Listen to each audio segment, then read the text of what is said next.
Okay, so good evening. Thank you all for coming out tonight. We'd just like to welcome Mandy here tonight. So Mandy's going to talk to you about what your children will be learning in class tomorrow. Mandy's been coming to Trinity for about 5 years or more, maybe a little bit longer. Yeah, so we have a really good affiliation with Mandy with the Let's Chat program, and we fully support the delivery of the content to the children in a manner that is age appropriate for them. So I'm going to hand you over to Mandy, and by the way, the lighting's fixed for when you leave. Thank you. Yes, thank you. Okay, all right. Thank you. Thank you for coming along. It's a really, really important topic. Obviously, I feel very passionate about it, but I run the business. I've been running it for about 12 years. I have a team of other educators, all teacher trained, that work with me. And we travel around lots of different schools, mainly primary schools. We do grades 7 and 8, respectful relationships and media. But most of our focus is around supporting children to feel confident about talking about their body and learning about their body. That's our primary goal. And that's based very solidly around research that tells us that when children know about their body and how their body works and how to stand up for themselves and how to keep their body safe, they make much better choices in their early adult years, teen years, and childhood years. So tonight, just going to go through a couple of things around some of our key goals and how we work, and also just give you a snapshot of what your children will be participating in the program. So 4s and 5s, and then we also do some media and respectful relationships with the 6s and 7s on the other campus. So basically, if your child's starting the program in grade 4, then they'll be quite familiar with us and what to expect right through till grade 7. Okay, so when we started many years ago, it was very much about giving children factual, age-appropriate information on biological changes to do with their body. But more and more, we're finding we need to talk about some of these key topics, I guess, to help build that confidence, because when we start to talk a bit more about social and emotional changes, it really helps with that connectedness with kids. So I guess the aim is to build that connection between school and child and parents, so that triangular sort of connection. So obviously we're only with your children for a very, very small part. In Year 5s it's an hour and a half workshop. The Year 4s it's only a 75-minute workshop once a year. So hopefully they get lots of other opportunities throughout their education and conversations with you at home. But we like to think that parents and caregivers are the primary educators of their children in terms of their body and confidence. So we're really constantly talking to the children about how they're going to go home and chat to you about what they learn about, ask questions, really normalising that conversation about bodies. So our programs actually start in prep, and that really helps to build children's confidence to learn and talk about their body. So a couple of things, obviously learning about how their body works and how to keep their body safe. So teaching body clues is really, really important part of keeping children safe, and giving them the correct language to use. So you may notice that children's use of language these days, is a lot broader than maybe when you went to school, and children are picking up on words of language that they're repeating or sharing that they may not understand what they mean, those words. So really trying to encourage them and normalise that use of correct body, using the correct language for their body parts, and that very directly links to them being able to express themselves in a confident way when they can use the correct words and language. Just talking about being kind and empathetic, and one of the biggest things we often get asked in co-ed schools is, are you going to separate the girls from the boys? And we feel really strongly, and all research in this area tells us to keep the boys and girls together. And it is really, really lovely, and I see it day in, day out, when we talk about things, particularly with the grade 5 and 6s, around body changes and periods and male changes that the girls and boys are really empathetic, curious and interested in each other's body parts and how they change. So I think by normalising that really builds up that ability to be able to converse with each other and understand how their bodies change, and it doesn't so much become like a mystery, something that they've got to go and find out maybe on the internet, which we're going to talk a bit about tonight. Sleep and nutrition. So I actually think that grade 5 and 6 is the ideal age to start building some of these really, really good routines. Most children have them, but we're seeing increasing number of children not getting enough sleep, and device use directly linking in with that. So I do a lot of talking to particularly grade 6 parents, transition to high school, when they're given devices, to have some really clear guidelines around that. Once a child, some we might have older children, reaches that grade 8, 9, if those very, very structured boundaries are not in place, then you've got no hope. So I'll talk a bit about that tonight. Okay, so just want to pose a quick question to you to think about try and think back to when and where you first became curious about your bodies, how your body was changing. Maybe you heard the word puberty, maybe you heard the word like girls were talking about periods or girls were talking about wet dreams. Anything to do with your body changing and growing, maybe sex, when you first started to become curious about that. And then how you went to get that information.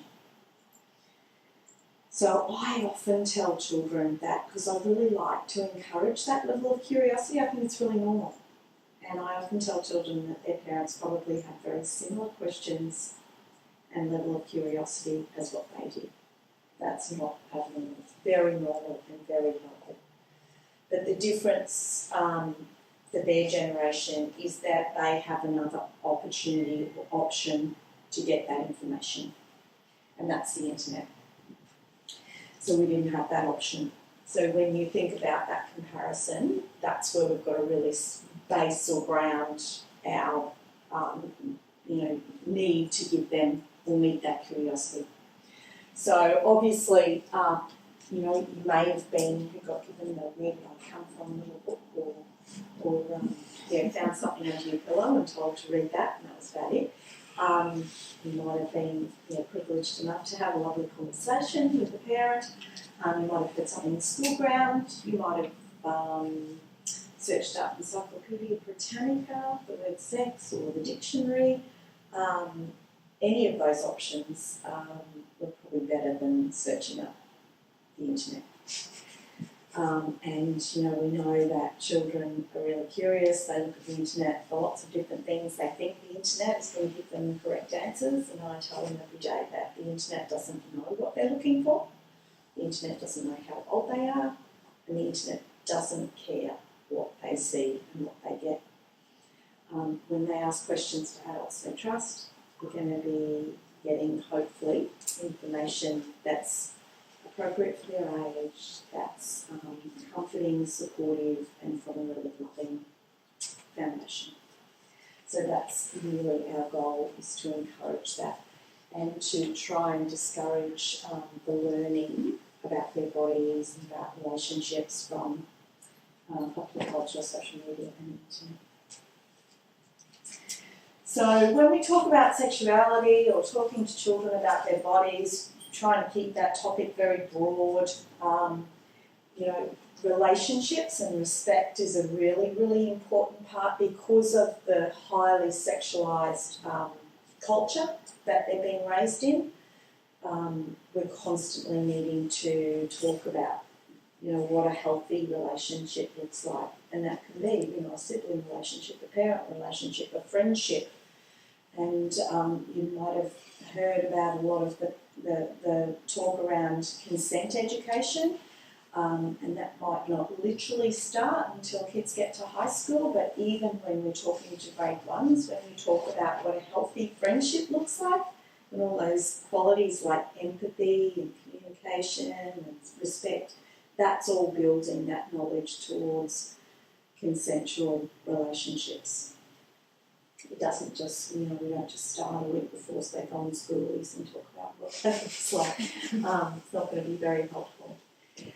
Okay, so I guess a lot of the programs around puberty, sexuality, relationships, education are all based on some simple facts around, teaching children about their bodies and body changes, and the average age of puberty has dropped quite considerably. And we were just talking as people were arriving and saying that, in a grade 4-5 class, you might have half the kids that have noticed some changes, half the kids that are just not on their radar, but most of the children, if they're noticing changes in each other, they're talking about it or they're hearing stuff, so their curiosity, correct? So whether you're ready or not ready, or they're ready or not ready to hear or talk about it, it's being talked about and it's being acknowledged by them too. So, acknowledging that we need to talk about it and we need to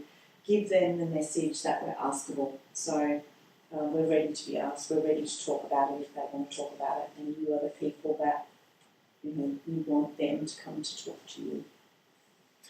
And it is embedded in the curriculum now. So the HPE curriculum is now divided 50-50 into health and physical education. So historically it used to be mainly physical education.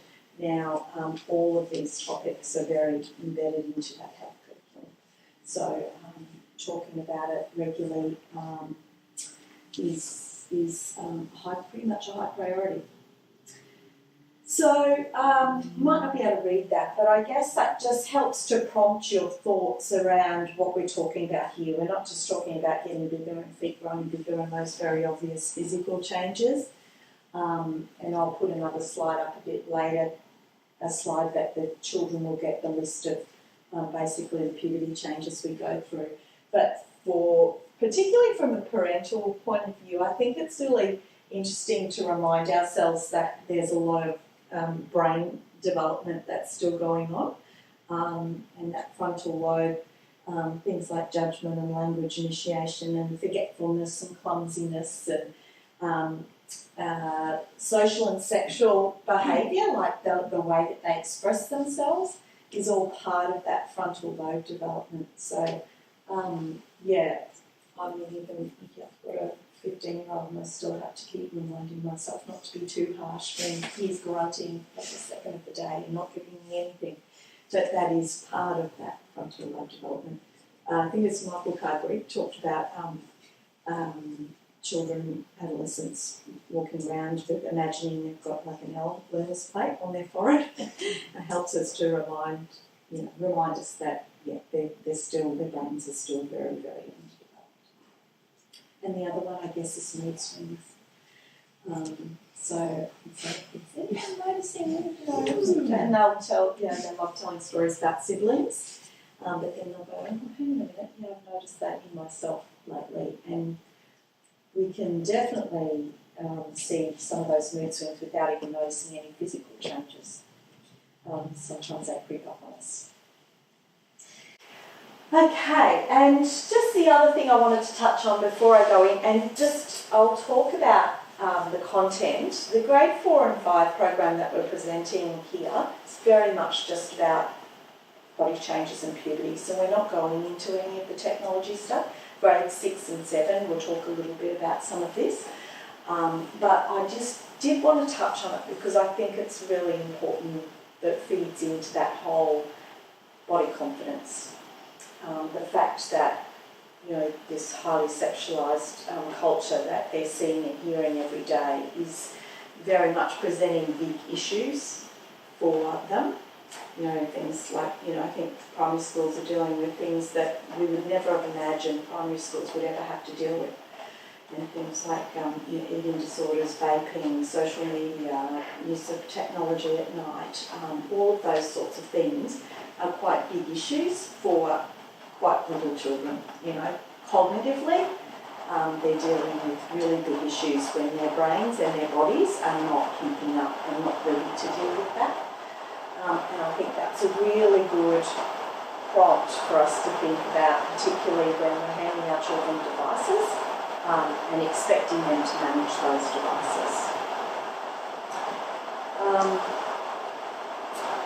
This is a bit tricky to see on a smaller screen. I will just show it though, just because how many grade 5 parents, yeah, have been tackling questions around social media, can I have Snapchat, can I have some of those social media platforms, and I guess this is just a really good talking point to get us thinking about the impact when we allow our children to start interacting with these social media sites at a young age and regularly, the stuff that we can expect that they're being fed. It's a little bit tricky to see, but it only goes from level 2. I think by now we're all aware that video editing software exists, but I think something that we don't quite appreciate is the extent of it. I can stand here right now in front of you in my real body, but I can also use an app to make my waist smaller. I can make my hips a little bit wider. I can make my boobs bigger. Make my waist even a tiny bit smaller than it was. I can grow and get a little taller. I can make my legs slimmer. I can even change my neck and shoulders. And then I can move around. I can exist on your screen, portraying the body that I don't own. I can even change my face. I can change the structure of it, the colour of my eyes. I can be anything I want to be using apps, and I don't have to tell you. So please let this be a reminder next time you feel insecure because you've seen something on Instagram, that it is very easy to manipulate the image here. So I think it's been probably 2 or 3 years ago when we used to do our media workshops, we were talking about the extent of software programs that advertising agencies and media use to change images. Now, these are available on the everyday iPhone. They're free download. Every phone has hundreds and thousands of apps and things, options that they can filter anything, and not just a picture, a video. And kids know how to use them like that. So everything that they're seeing has been filtered and altered. So it builds that culture of comparing. So not only are they comparing their body with the kids sitting next to them and saying, I'm a head shorter or taller or bigger or smaller, but everything that they're being exposed to online is a source of comparison. And when we compare our bodies with others and things that we see, it often results in a negative emotion. And those negative emotions usually contribute to a negative behaviour or thought pattern that doesn't ever really end well. So even though, yes, it's their currency and eventually they'll all be on some form of communicating online, social media, we can't stop that. But what we can do is talk a lot about that comparison, that culture that they see online. So the more we do, the more talking we do as an educational institution and parents, and giving them that real understanding of what healthy relationships look like, healthy bodies look and feel like, is really the basis of giving children an opportunity to grow in a really confident, healthy way. So, they can come and talk to us about, what happens to their body, and we can give them that information, but it's that building of how that feels for them, the confidence that's really, really important. This study was done quite a few years ago now, but it just kind of gets us to think about the fact that body image is starting younger and younger and younger for children. We're not talking about teenagers here. Because the average age of puberty has dropped, when we start to notice that children's bodies are changing, the minute they're noticing those changes, they're starting to question and think about the way that they look and the way they feel about their body. And the other thing that I just wanted to touch on too, in terms of their access on the internet, is pornography. And we know that when children have access that's unsupervised and regular online access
very small opportunity for them to be able to pick up that device at some stage when it vibrates or it's left off accidentally to me next thing it's midnight messaging me at that time. So the average age of sleep for a child right through to they are an adult is 9 hours. They need that sleep. And most classical age children are not getting that sleep. And it's usually due to device use.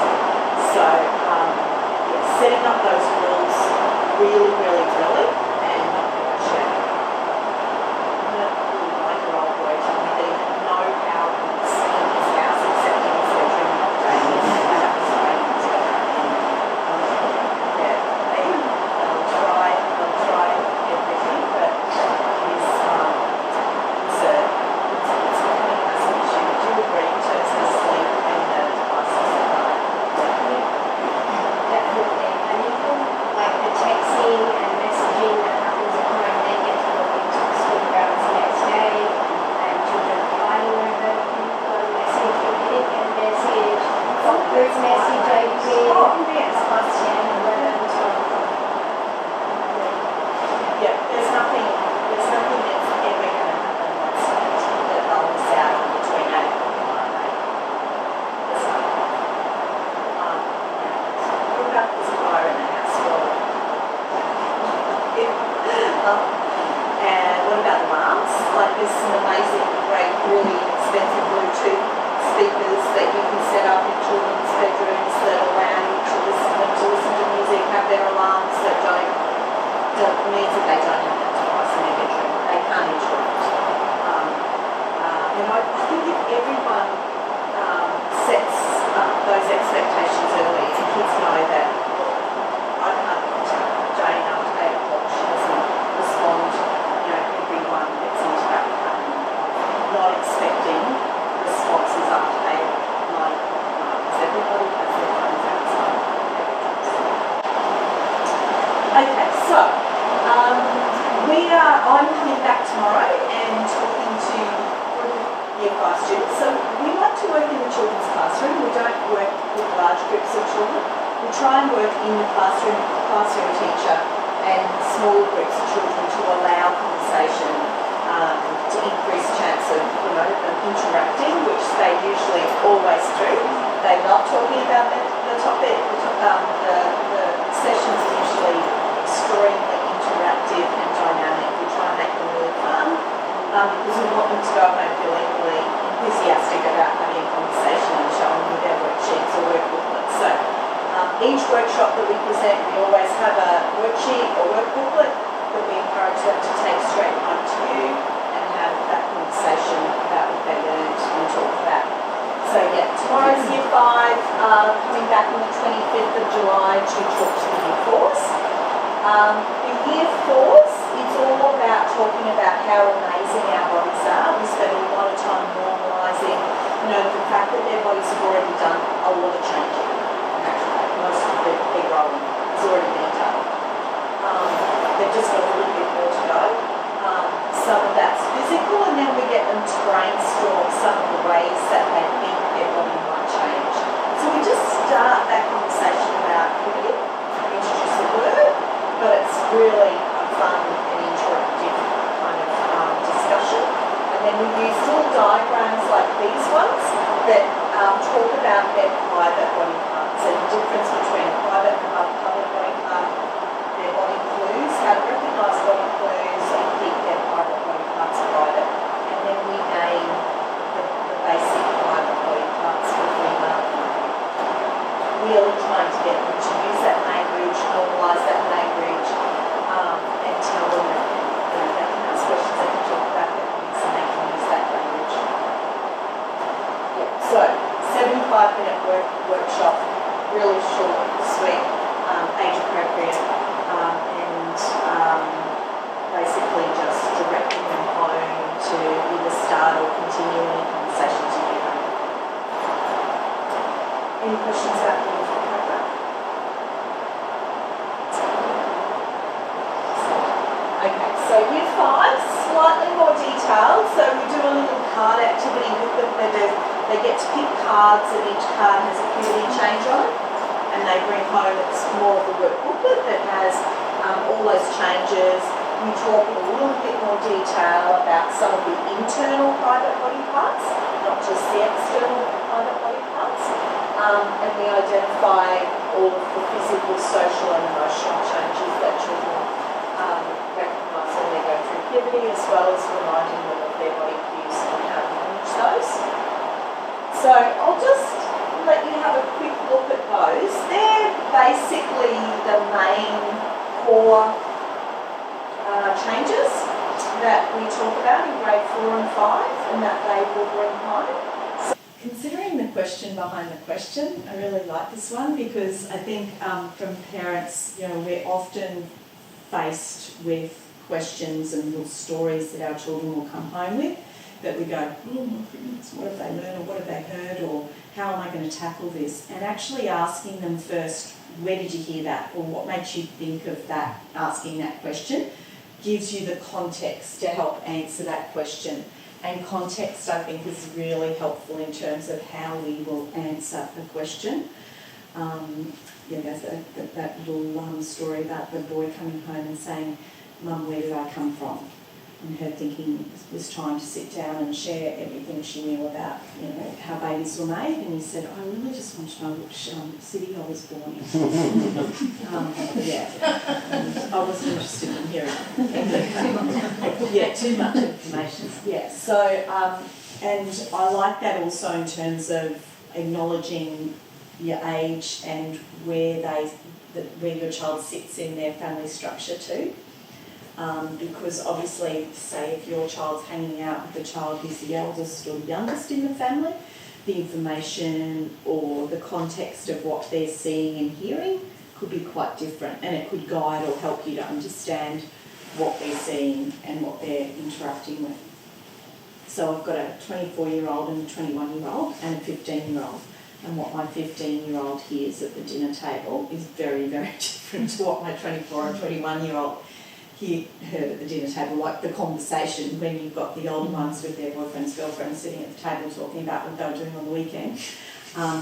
We are constantly having to preface things for our youngest or talk later about what he might have heard or been exposed to. We set up with the children when we talk about, when we present our sessions, we always have a few little tips at the beginning asking them to remember about being respectful around what they do with the information, so that it's not okay to go home and talk to their 3-year-old little sister or brother about penises and vaginas, or to take their worksheet out on the bus or in the school ground and teach every other kid about what they learned about. It's not their job to teach other children, it's parents and their caregivers. Trying to keep it age appropriate, but that's really different for, say, and kids in the same family can have very different levels of curiosity. You can have one child who's just like, I don't want to talk about any of this, not interested, and another child who basically wants to know everything by the age that they're 10. And if they are curious and they're wanting to know, giving them that information in a really simple, factual but age appropriate way is really important.